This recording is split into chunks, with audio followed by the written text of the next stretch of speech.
Bonjour à tous, c'est Jean pour votre podcast en français pour réussir. Ici, on parle d'examen, du DELF, du TEF, on regarde des sujets d'examen ensemble et on parle des moyens pour s'améliorer et réussir à ces examens. Aujourd'hui, on va faire un autre épisode sous forme d'entretien. Donc, j'invite l'un d'entre vous qui a passé un examen et qui va vous parler de son expérience par rapport à cet examen. Aujourd'hui, j'ai invité Michel qui a passé et qui a réussi son TEF Canada il y a quelques mois. Bonjour Michel. Bonjour. Ok, tout d'abord, merci d'avoir accepté mon invitation et cet entretien avec moi pour nous partager ton expérience de cet examen du TEF Canada. Et bien sûr, je pense que ça va aider beaucoup de gens, beaucoup d'autres personnes qui le préparent. Donc, pour commencer notre entretien, j'aimerais te poser une question toute simple. Est-ce que tu peux simplement te présenter ? Ah oui, bien sûr. Au début, merci beaucoup, Jean. Ravi de parler ici. Moi, je m'appelle Michel, je viens de Chine. Je travaille comme chercheuse sur les sciences politiques et aussi les affaires étrangères. J'habite aux États-Unis depuis 2007 et maintenant, je suis à New York City. D'accord, mais super, c'est très succinct et Ouais. très complet à la fois, ta présentation. Euh, alors, pourquoi est-ce que toi, tu as choisi de passer le TEF Canada ? Parce que c'est l'examen que tu as choisi de passer et pourquoi ? C'est parce que oui, je choisis de passer l'examen afin d'émigrer au Canada dans le cadre de entrée express parce qu'on peut gagner beaucoup de temps si on passe le TF au niveau de B2+. Alors, c'est pourquoi. D'accord, ok, bah, très bien. Écoute, j'aimerais savoir, tu avais combien de temps devant toi pour ta préparation ?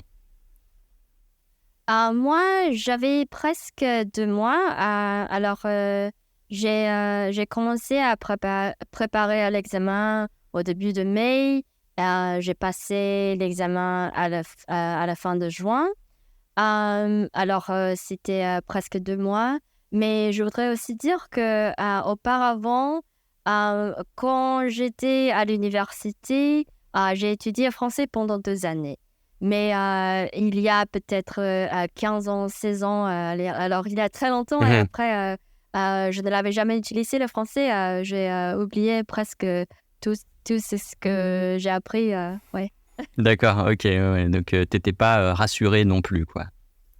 Ouais. D'accord. Et alors, comment est-ce que tu t'es préparé pour cet examen ? Quelle stratégie et quelles ressources tu as utilisées ? D'accord. Alors, je faisais un nombre de choses. Alors, au début, pour moi, je trouvais toutes les sections en fait un peu difficiles, sauf les sections de compréhension écrite. Alors, je devais préparer pour l'expression orale et aussi expression écrite et aussi la compréhension orale. Ouais, au début, je trouvais que c'était très utile de faire des leçons avec des professeurs français, comme avec toi. Alors, chaque semaine, quand je préparais, je faisais peut-être 2, 3 leçons avec des professeurs. Je crois que nous, toi et moi, nous faisions des leçons peut-être 2 fois par semaine. Et je faisais aussi une autre leçon avec quelqu'un sur Italki. Quelquefois, c'était avec quelqu'un qui était examinateur pour Alliance française, mais aussi quelquefois avec seulement un professeur français, sûrement pour parler. C'est mon première stratégie, mais peut-être la plus importante, parce que les professeurs peuvent donner des conseils sur les stratégies pour chaque section, surtout pour l'expression orale et aussi l'expression écrite. Ils peuvent aussi identifier tes erreurs. Alors, je trouve que les leçons sont les plus importantes pour moi. C'est la première stratégie et aussi j'ai écouté beaucoup la radio chaque jour. surtout à la RFI. Ouais, quand je lave la vaisselle, quand je nettoie la maison, ouais, j'écoute toujours à la radio. Et après, j'écrivais beaucoup chaque jour parce que je trouve que pour moi, j'écris très lentement, même en anglais. Alors en français, c'est encore plus difficile de gérer le temps. Ouais, il faut pratiquer beaucoup pour gérer des temps pour les sections d'expression écrite. Je pense que la dernière chose, c'était j'ai mémorisé le vocabulaire avec un app sur iPhone qui s'appelle Anki. Il y a une méthode de répétition qui est très efficace pour mémoriser le vocabulaire. Ouais. Hmm. D'accord, ok, super intéressant. Anki, oui, j'ai déjà entendu parler de cette application. Effectivement, je pense qu'on peut la recommander sans aucun problème. Ouais. Anki, ouais, pour les cartes, ouais. Répétition espacée. Et c'est très intéressant ce que tu dis par rapport à, en fait, avoir plusieurs tuteurs, avoir plusieurs professeurs, avoir plusieurs ressources, même humaines, on va dire, hein. Ouais. Plusieurs références de travail, d'écoute, de compréhension orale avec des accents différents, des vocabulaires différents. Absolument. Donc, ouais, je trouve ça Ouais. très intéressant. Et alors, comment s'est passé ton examen, l'expression écrite, l'expression orale, enfin voilà, comment s'est passé tout ça? Tout passe bien en fait. Avec oui, tout s'est bien passé. Expression, non, compréhension orale et écrite, c'était normal. Mais je trouvais que l'expression écrite était un peu difficile parce que pour les sections A, au début, je ne pouvais pas continuer l'histoire. J'étais très nerveuse. Alors, j'ai commencé par finir les sections B avant de retourner à la section A. Alors, c'était un peu nerveuse pour moi. Et pour l'expression orale, c'était bien passé parce que l'examinatrice, elle était très sympa.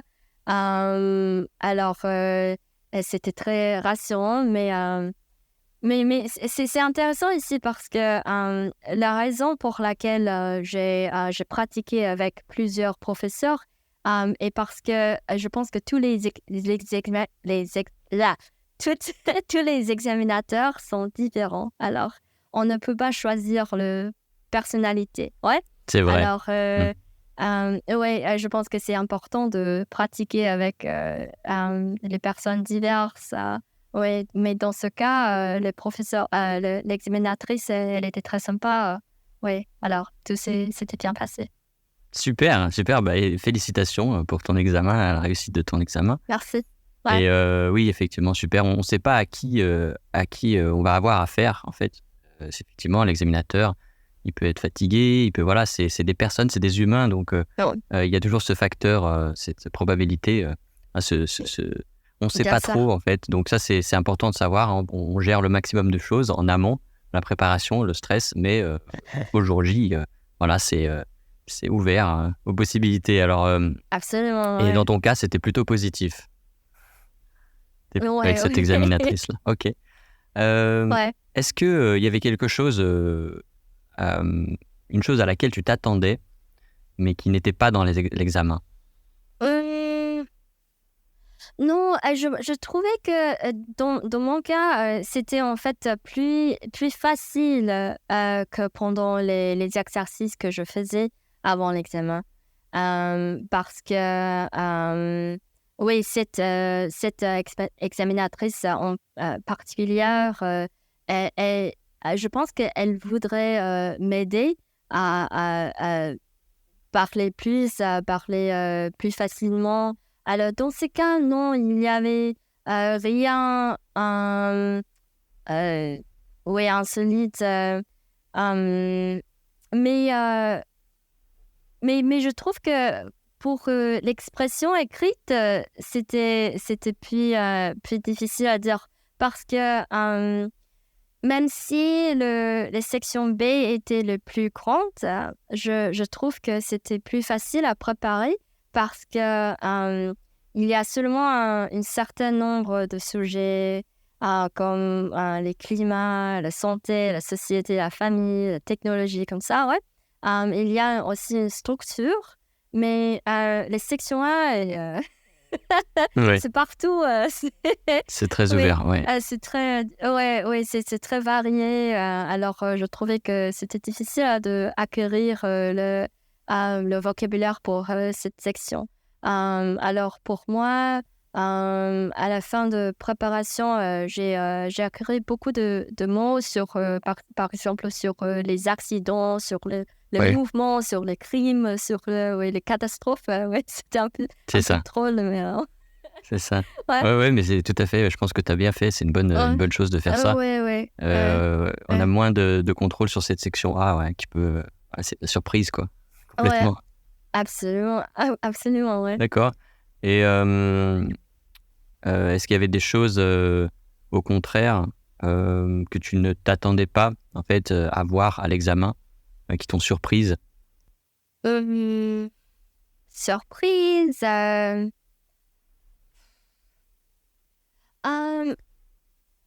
je oui, au début, pour, les sections A de expression écrite, c'était un sujet, hem, qui était un peu insolite. Heu, il s'agit d'un fugitif qui a échappé la prison. Alors, je ne l'avais je n'avais jamais écrit quelque chose sur ce sujet, alors c'était D'accord, oui, un le peu nul. vocabulaire de la prison, Ouais. OK, d'accord. Ouais, absolument, absolument, c'était difficile, ouais. Mais aussi, je trouvais que pour, les compréhensions orales, quelques questions, j'ai déjà, rencontré sur, YouTube, sur, l'internet, alors, je crois que quelquefois, heu, hem ils sont répétés les questions. Alors, c'était aussi, ouais, je ne connais pas ça. Ouais, OK, OK, d'accord, super. Bon, c'est ouais, intéressant. ouais. Et après avoir passé cet examen, comment tu t'es sentie? Juste après, j'étais nerveuse, parce que, je n'étais pas sûre. Mais maintenant, ouais, je suis contente de résultat, ouais. Oui, et tu as eu quel résultat?